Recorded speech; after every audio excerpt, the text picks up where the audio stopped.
BJP नेता की हत्या, देहरादून सुलग रहा है। उत्तराखंड आपको लिए चलूंगा, तस्वीर देखिएगा। बीजेपी नेता की हत्या, विनोद की हत्या के बाद पुलिस और प्रदर्शनकारी आमने सामने आ गए।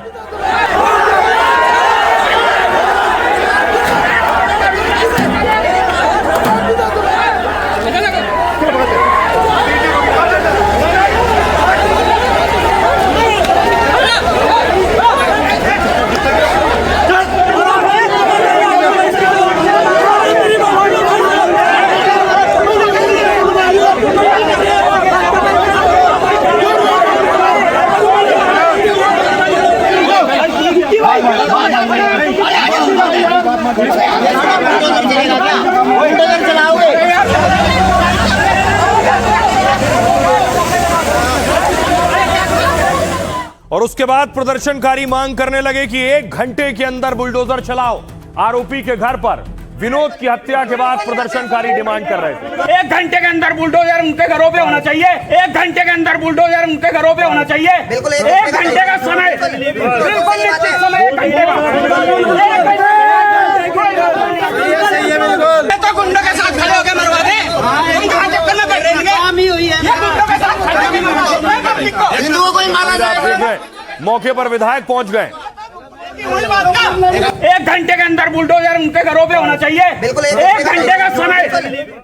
और उसके बाद प्रदर्शनकारियों की भारी भीड़, जय श्री राम के नारे लगने शुरू हो गए। विनोद के हत्यारों पर कार्रवाई हो मांग होने लगी।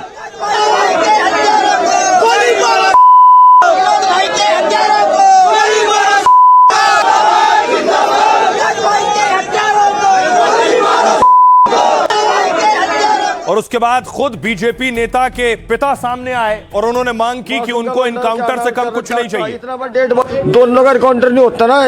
इंताजगार इसका मासूम का लौंडा है, क्या नाम इसका, रज्जाक का। इतना बड़ा डेड बॉडी नहीं जलाने, चाहे सड़ जाओ, मर तो जाओ, मेरी तरफ से तो मर जाओ। ये चाहे कुछ भी कर ले, पुलिस वाले भी कुछ भी कर ले, इतना खून का बदला खून नहीं होने का। दोनों का इतना मैं छोड़ने का नहीं, मैं जेल चला जाऊंगा, वो चिंता नहीं है मुझे। या मार देंगे मुझे, मरूंगा या मारूंगा मैंने। दोनों का इनकाउंटर नहीं होता ना। इंताजगार इसका मासूम का लौंडा है, क्या नाम इसका, रज्जाक का। इतना बड़ा डेड बॉडी नहीं जलाने का, चाहे सड़ जाओ, मर तो जाओ, मेरी तरफ से तो मर जाओ। ये चाहे कुछ भी कर ले, पुलिस वाले भी कुछ भी कर ले, इतना खून का बदला खून नहीं होने का।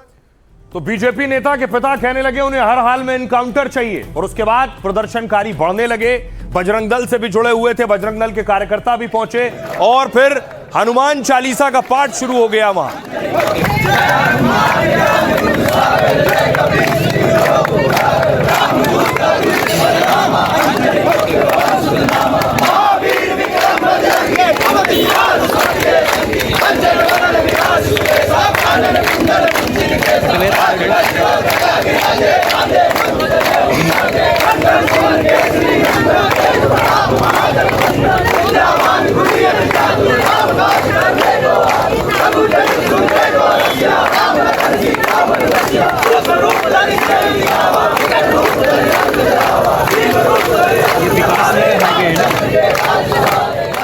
और उसके बाद देखिए प्रदर्शनकारी उग्र हो गए, पत्थर चलाने लगे। पुलिस पर पत्थरबाजी शुरू हो गई, पुलिस भागना शुरू हो गई।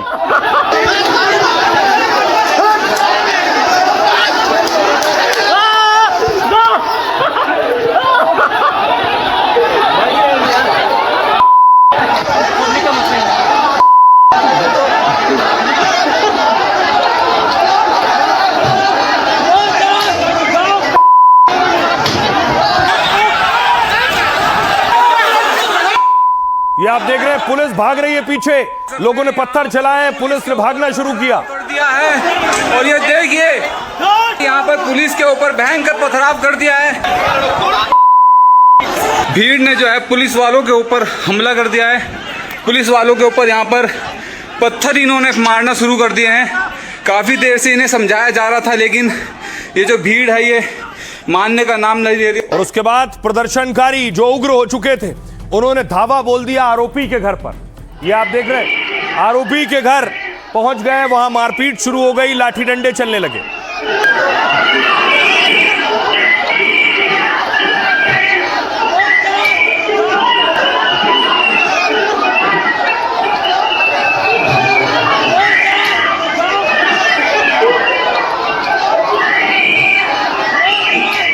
अब देखिए जरा, उसके बाद पुलिस जब पहुंची है मौके पर तो पुलिस और प्रदर्शनकारी आपस में भिड़ गए। पुलिस ने रोका है लोगों को।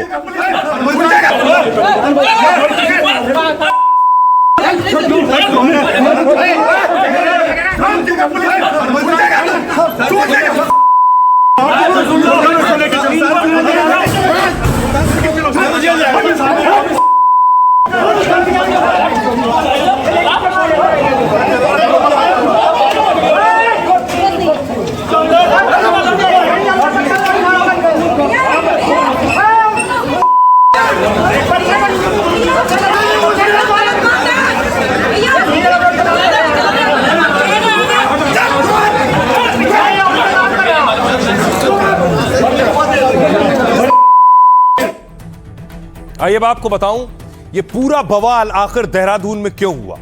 बीजेपी नेता की हत्या किसने की जिसके बाद लोग उग्र हो गए। तो वजह यह है देहरादून के विकास नगर में बीजेपी से जुड़े विनोद कश्यप की हत्या की गई। विनोद की हत्या से इलाके में भारी हिंसा और हंगामा मच गया। अब सामने आया है कि मर्डर और बवाल के पीछे पानी बड़ी वजह थी, यानी लड़ाई हुई विनोद और दूसरे समुदाय के बीच वजह थी पानी। पुलिस के मुताबिक दो पक्षों में पानी को लेकर पुराना विवाद था। विनोद और उनके भाई सरकारी ट्यूबवेल से खेत में पानी डाल रहे थे। बगल का खेत पूर्व प्रधान इस्पाक के भतीजे इम्तियाज का था। इम्तियाज के ऐतराज जताने पर दोनों पक्षों में विवाद शुरू हुआ। खेत की सिंचाई को लेकर विवाद कहासुनी से मारपीट तक पहुंच गया। खेत में लोगों ने बीच बचाव कर किसी तरह झगड़ा रुकवाया। आरोप यह है कि इम्तियाज और उसके साथी शाम को विनोद के घर में घुस गए। हथौड़ा, बेलचा और दूसरे हथियारों से विनोद और उसके भाई पर हमला कर दिया। आरोप है कि विनोद के सिर पर हथौड़े से लगातार कई बार अटैक किया गया। बुरी तरह जख्मी विनोद और उनके भाइयों को अस्पताल ले जाया गया, लेकिन तब तक हथौड़े के हमले से विनोद कश्यप की मौत हो चुकी थी। ग्राम प्रधान कह रहे हैं कि सिर्फ पानी के विवाद से हत्या नहीं हो सकती है। विकास कश्यप को पिछले 1 साल से विनोद कश्यप को धमकियां मिल रही थी। वो आरटीआई कार्यकर्ता और बीजेपी ओबीसी मोर्चा के जिला मीडिया प्रभारी थे। ग्राम समाज की जमीन पर आरोपियों के कब्जे पर आरटीआई लगाई थी। इसे लेकर विनोद और दूसरे पक्ष में आपस में दुश्मनी थी। मतलब पानी के विवाद ने पुरानी दुश्मनी में आग में घी डालने का काम किया। मुस्लिम पक्ष ने हिंदू पक्ष पर पहले मारपीट का आरोप लगाया है, जिसके बाद यह हिंसा भड़की है। अब सुनिए जरा क्या कुछ कह रहे हैं विनोद के पिता और क्या कह रही है देहरादून पुलिस। इतना मरने के नहीं साले, इतना वो छोड़ने का नहीं, इतना 2 जने नहीं मरने के। मैं जला इतना डेड बॉडी नहीं जलाने का, इतना इनका काउंटर सारा घर पर जय चलती। इन्होंने लूट मचा रही है सारे गाँव में। खबर कितनी 5 फिर तुम्हारे घर पर हमला कर दिया इन्होंने। इस घर पर आज लड़ी गई, घर पर आने का लड़ाई करी, घर पर आने का मारे इन्होंने। चाहिए उनका खून के बदले खून, ठीक है। तब तक हम अपने भाई का अंतिम संस्कार नहीं करेंगे, ठीक है। ठीक वैसे जैसे यूपी में हुआ था, योगी जी ने 24 घंटे के अंदर जो है एनकाउंटर होगा, वही चीज़ हमें यहाँ पे चाहिए ताकि आने वाले समय में जो है ये घटना दोबारा ना घटे। हमारी सिर्फ यही मांग है कि घर पे बुलडोजर चला दिया जाए और उनका एनकाउंटर कर दिया जाए। अन्यथा हमें कुछ नहीं चाहिए सरकार से, उनका एनकाउंटर और घर पे बुलडोजर। पुलिस के द्वारा सभी आरोपियों के खिलाफ सख्त धाराओं में अभियोग पंजीकृत किया गया है। जो नामजद अभियुक्तों के साथ साथ 30 से 40 अभियुक्त जो हमारे अज्ञात अभियुक्त हैं उनके खिलाफ भी मुकदमा लिखवाया गया था। पुलिस ने अब तक 4 लोगों की अरेस्टिंग इसमें की है। किसी को भी अगर कोई इस तरीके की घटना को करने के बाद बचने की कोशिश करेगा उसके खिलाफ सख्त कार्रवाई करेगा। अब देखिए प्रदर्शनकारियों ने आरोपी के घर को टारगेट करना शुरू किया। आरोपी के घर पर क्या हुआ उससे पहले देखिए भीड़ बढ़ती चली गई। लोग बाहर खड़े होकर जय श्री राम के नारे लगा रहे थे और भीड़ आसपास के स्थानीय लोग पहुंचने शुरू हो गए।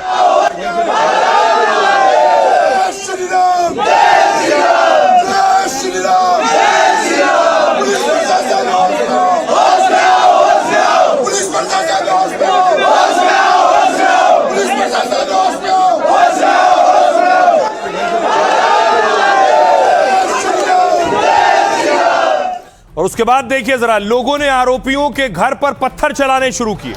ये उन लोगों के घर बताए जा रहे हैं जिन पर विनोद की हत्या का आरोप है।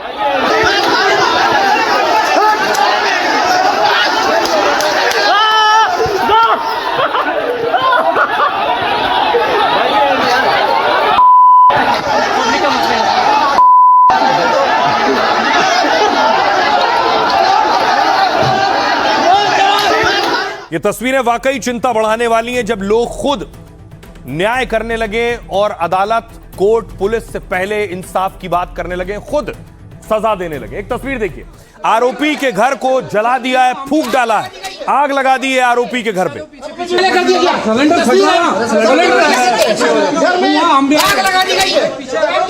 पीछे आ जाओ, पीछे देख सकते हैं, पीछे आ जाओ। ये घर है उसका जिसने विनोद की हत्या करी है, उस घर में आग लगा दी गई है। तस्वीर है, आग लगा दी गई है। देखिए किस तरह से जो घर है आरोपी का धुआं कर दिया हुआ है। जो धुआं है वो देख सकते कितना विकराल रूप ले चुका है। देख रहे हैं आरोपी के घरों पर आग लगाई गई, फूंक दिए गए। न सिर्फ घरों में आग लगाई गई है, बल्कि उनके घरों में जो वाहन खड़े हुए थे, जो बाइक थी, जो गाड़ियां थी, ट्रैक्टर थे, वो भी फूंक दिए गए।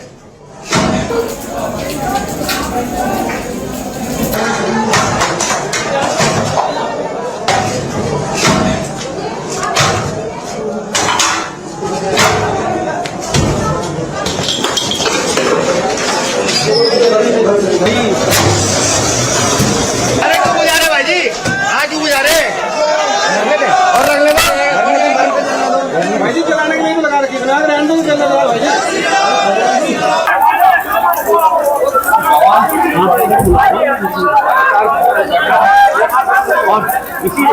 अंदर जाओ, अंदर जाओ।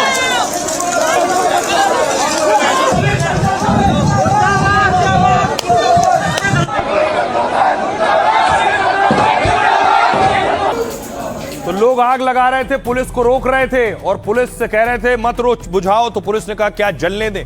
पुलिस अपने स्तर पर एक्शन ले रही थी, लेकिन उसके बाद देखिए जरा, लोग खुद बुलडोजर लेकर पहुंच गए आरोपी का घर गिराने के लिए।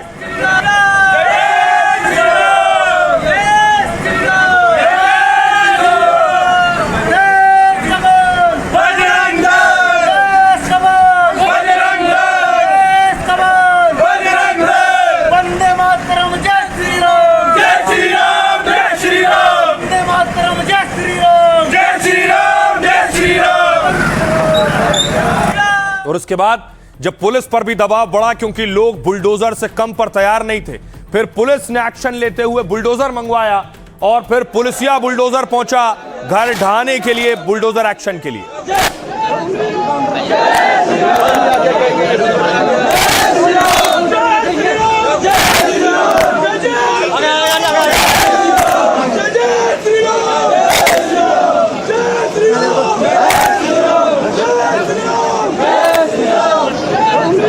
और फिर जो आरोपी फरार हैं, उनके घर, कुछ गिरफ्तार हैं, उनके घरों पर देखिए बुलडोजर चलना शुरू हुआ।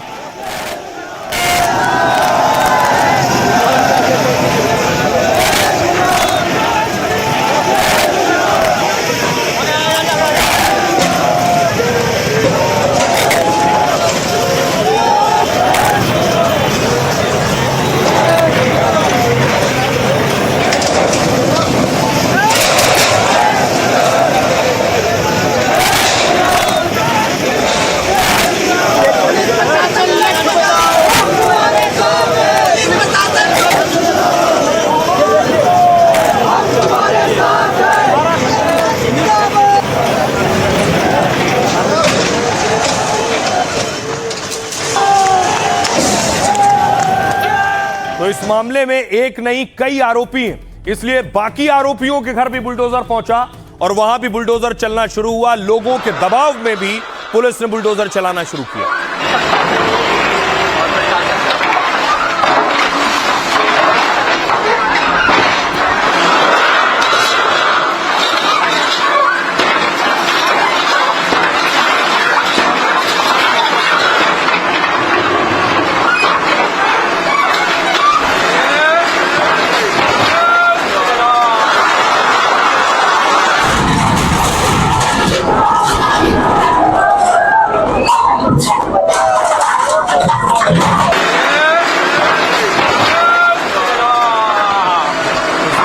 देख रहे हैं बीजेपी नेता की तस्वीर है, जिसकी हत्या के बाद ये बुलडोजर चल रहा है।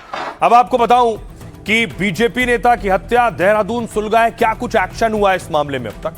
देहरादून के पास भारी तनाव और बवाल मचा। गुस्साई भीड़ ने 3 घर और कई ट्रैक्टर जला डाले। पुलिस और मीडिया पर भी हमले और पथराव किए गए। गुस्साए लोगों ने उत्तराखंड हिमाचल हाईवे जाम कर दिया। तनाव इतना बढ़ गया कि कई थानों की पुलिस लगानी पड़ गई। देहरादून के विकास नगर में हिंदू की हत्या से लोगों में गुस्सा था। आरोपी मुस्लिम पक्ष पर कड़ी कार्रवाई की मांग कर रहे थे। पुलिस विनोद मर्डर के मामले में कड़ी कार्रवाई भी कर रही है। 4 आरोपी रज्जाक, सलमान, जावेद और शाहबाज गिरफ्तार किए गए। 30 से 40 आरोपियों पर केस दर्ज कर गिरफ्तारी के लिए 6 टीमें बनाई गई। आरोपियों के खिलाफ धामी सरकार बुलडोजर की कार्रवाई कर रही है। मुख्य आरोपी के घर की बाउंड्री और 2 दुकानों को ध्वस्त कर दिया गया।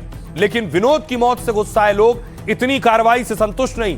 बाकी आरोपियों का घर गिराने के लिए भी उन्होंने अपना बुलडोजर मंगवा लिया, लेकिन पुलिस ने जब बुलडोजर चलाने से रोका तो आरोपियों के घर में आग लगा दी। कड़ी मशक्कत के बाद पुलिस ने किसी तरह आरोपियों के घर जो आग लगी थी उसे बुझाई, लेकिन एक हिंदू के मर्डर पर आरोपियों के मुस्लिम होने से बवाल ज्यादा बढ़ गया है। इस बीच सीएम धामी ने हत्या और हंगामा दोनों पर एक्शन के आदेश दिए हैं। कहा, कानून हाथ में लेने वाले किसी भी अपराधी को बख्शा नहीं जाएगा और दोषियों के खिलाफ कड़ी से कड़ी कानूनी कार्रवाई की जाएगी। आइए अब आपको तस्वीर दिखाऊं कि उसके बाद अभी हालात क्या हैं। यह तस्वीर कुछ वक्त पहले की आप देख रहे हैं। पुलिस ने फ्लैग मार्च किया है लॉ एंड ऑर्डर, कानून व्यवस्था को दुरुस्त करने के लिए, तनाव कम करने के लिए।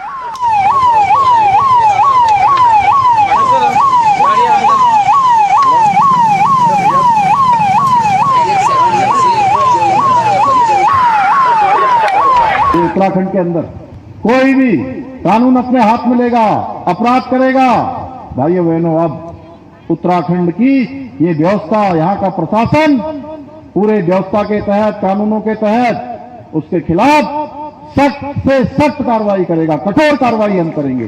देहरादून में भी इस प्रकार की घटना हुई है। हम सारे कानूनी पहलुओं का प्रशासन वहां पर अध्ययन कर रहा है और उसके बाद वहां भी सख्त कार्रवाई की जाएगी। किसी को छोड़ा नहीं जाएगा। जो भी अपराधी है वो अपराध करके बच नहीं पाएगा। उनके घर में घुस करके टूट पड़े, आप देख रहे हैं उनके घर के सामने ये यहाँ पर किस तरीके से खून बिखरा पड़ा है और हथौड़ों से लेकर के उनके ऊपर वार किया और एक की हत्या कर दी।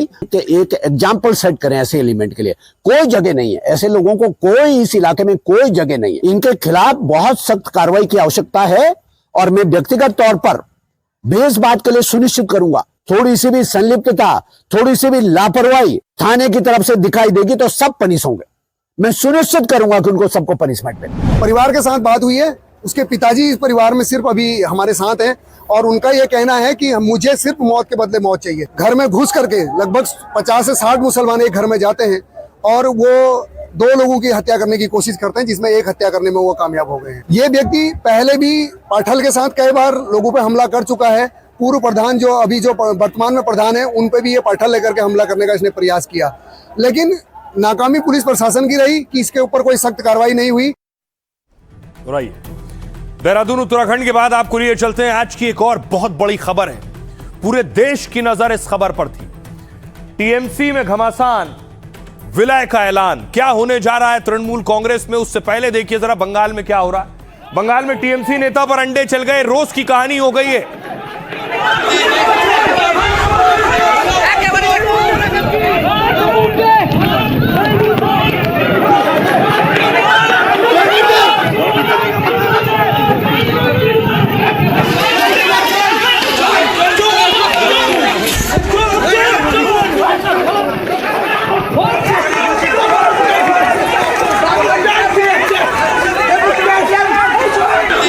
टीएमसी नेता भाग रहा है, लोग पीछे पीछे भाग रहे हैं, अंडे चला रहे हैं। सिर्फ ये एक नेता की कहानी नहीं है। दूसरी तस्वीर देखिए, एक चेयरमैन टीएमसी के रहे जिन्हें कोर्ट में पेश किया गया और उन पर भी अंडे बरसा दिए गए। वो भाग रहे हैं बेचारे, देखिए उनकी पतलून भी खुल गई।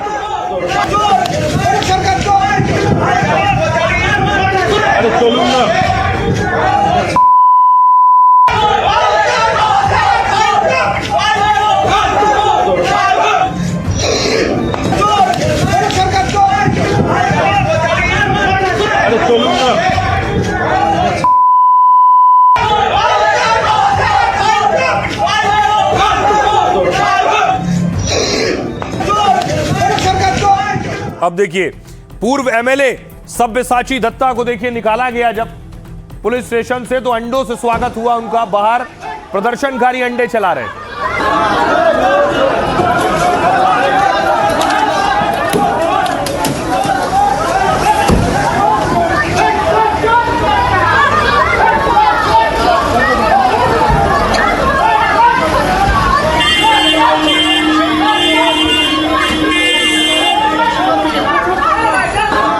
टीएमसी के नेताओं पर अंडे चल रहे थे, दूसरी तरफ ममता बनर्जी के भतीजे को सीआईडी ने बुलाया था। सीआईडी ऑफिस पहुंचे थे अभिषेक बनर्जी पूछताछ में शामिल होने के लिए।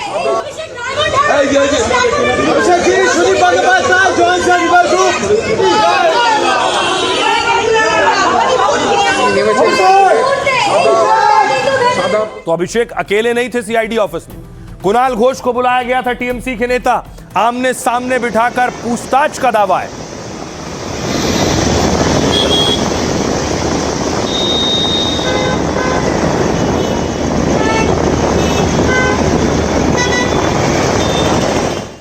पश्चिम बंगाल में सरकार बदलने के बाद सबसे ज्यादा एक्शन हो रहा है। कहीं टीएमसी के नेताओं की गिरफ्तारी हो रही है, कहीं उन पर हमले हो रहे हैं, कहीं टीएमसी में तोड़फोड़ हो रही है। लेकिन शुभेंदु कहां थे आज? शुभेंदु अधिकारी देखिए आज एक बड़ी बैठक कर रहे थे, जब पहुंचे हैं तो भारी भीड़ जुटी है।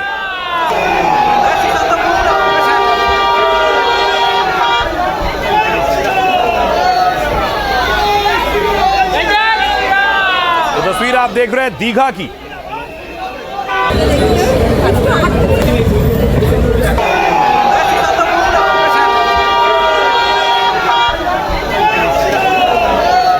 दूसरी तरफ देखिए ममता बनर्जी कहां थी। ममता बनर्जी इन सारे घटनाक्रमों पर नजर है, जो कुछ हो रहा है उनकी पार्टी के अंदर। आज उन्होंने बैठक बुलाई थी, टीएमसी के बड़े नेता ममता बनर्जी के घर पहुंचे। सांसद डेरेक ओबरॉय को देख रहे हैं।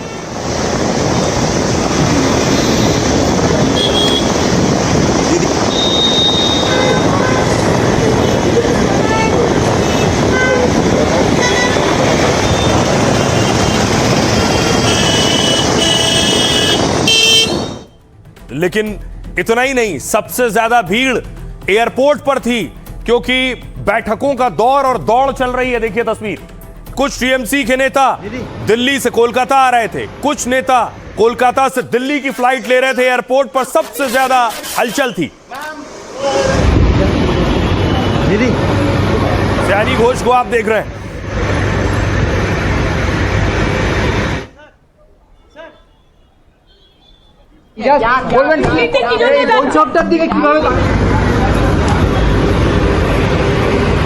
काकोली घोष, अब देखिए हो क्या रहा था। तस्वीर में आपको दिखाऊं, बागी नेता कहां पहुंचे। ममता के बागी नेता पहुंचे भूपेंद्र यादव से मिलने के लिए।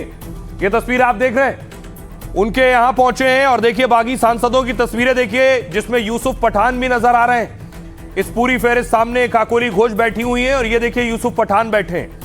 तो बागियों की संख्या लंबी होती चली गई। ये सब ममता बनर्जी के सांसद हैं। और उसके बाद भूपेंद्र यादव से मिलने के बाद, जो कि बीजेपी के प्रभारी थे बंगाल में, उसके बाद पहुंचे स्पीकर से मिलने के लिए। ओम बिरला साहब से मुलाकात की है इन सांसदों ने।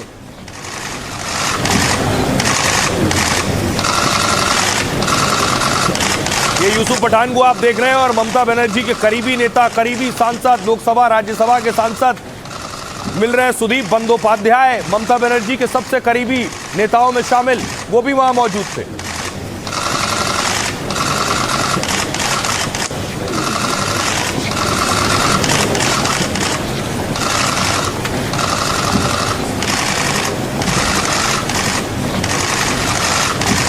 और एक तरफ बागी इधर मिल रहे थे ओम बिरला से, दूसरी तरफ टीएमसी ने भी अपने नेताओं को भेजा, यानी ममता का जो धड़ा है अपनी नेता सागरिका घोष और कीर्ति आजाद को भेजा स्पीकर ओम बिरला से मिलने के लिए, कि उन बागियों के पहुंचने से पहले हम बातचीत कर लें, कि उनकी बात ना सुनी जाए।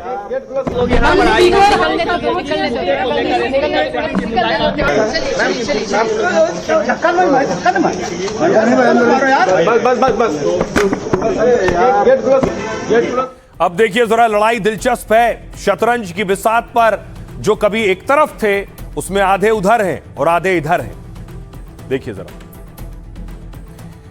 टीएमसी के बागी सांसद स्पीकर ओम बिरला से मिले। काकोली घोष, सुदीप बंदोपाध्याय समेत कई सांसद पहुंचे। स्पीकर के सामने सोचिए 20 सांसदों के समर्थन की चिट्ठी रख दी गई। कहा वो नेशनल सिटीजन पार्टी से विलय करेंगे, यानी एनसीपीआई नॉर्थ ईस्ट की पार्टी है। ये जो बागी हैं ये उसके साथ जा रहे हैं, उसमें विलय कर लेंगे। एनसीपीआई से मिलकर वो एनडीए को समर्थन देंगे। बागी सांसदों ने पहले मंत्री भूपेंद्र यादव के घर मीटिंग की। भूपेंद्र यादव बंगाल में बीजेपी के प्रभारी हैं, चुनाव जिताया है। इस मीटिंग में काकोली घोष और सयोनी घोष भी थीं। बीजेपी सांसद निशिकांत दुबे भी इस मीटिंग में मौजूद रहे। मीटिंग में चर्चा हुई कि स्पीकर के सामने क्या बात रखनी है। बागियों का दावा है कि उनके पास 22 सांसद हैं, यानी ममता के साथ अब सिर्फ 6 सांसद बचे हैं। ममता गुट भी स्पीकर से मिलने पहुंचा। सांसद स्पीकर ओम बिरला के घर पहुंचे थे ममता के सांसद, और सांसद कीर्ति आजाद, सागरिका घोष चिट्ठी लेकर पहुंची। स्पीकर को यह चिट्ठी टीएमसी महासचिव अभिषेक बनर्जी ने लिखी। टीएमसी के किसी अलग गुट को मान्यता ना दी जाए, उनका कहना था। केवल एक ही टीएमसी है, एक ही सदन का नेता और व्हिप है, और जिनकी नियुक्ति पार्टी का नेतृत्व करता है। पूर्व टीएमसी सांसद साकेत गोखले ने बड़ा दावा किया है। कहा, अगर बागी सांसद एनडीए का समर्थन करते हैं तो दल बदल कानून के तहत संसद सदस्यता रद्द हो जाएगी। बागी सांसदों की विलय के लिए सिर्फ सांसदों का नहीं, पूरी पार्टी का मिलना जरूरी है। सुनिए जरा क्या कुछ कह रहे हैं इस बैठक पर सांसद। कोई स्प्लिट हो ही नहीं सकता। जो भी है, जो महाराष्ट्र में हुआ वो गलत है। उसी को लेकर हम यहाँ आवेदन देने आए थे।